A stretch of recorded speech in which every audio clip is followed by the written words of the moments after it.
Աշխարհի ուժեղագույն ցանրորդներն այս տարի հավաքվում են Նորվեգիայի Ֆյորդե քաղաքում։ Շուրջ 80 երկրի ներկայացուցիչները հոկտեմբերի 2-ից 11-ը կպայքարեն աշխարհի չեմպիոնի կոչման համար։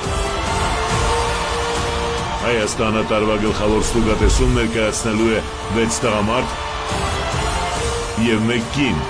Քաշային կարգերի փոփոխությունից հետո մեր հավաքականը կփորձի պահպանել իր դիրքը համաշխարհային ծանրամարտի օլիմպոսում։ Ծանրամարտի մեծահասակների աշխարհի առաջնություն հոկտեմբերի 2-ից 11-ը Նորվեգիայի Ֆյորդեից ցուցադրման բացառիկ իրավունքով ուղիղ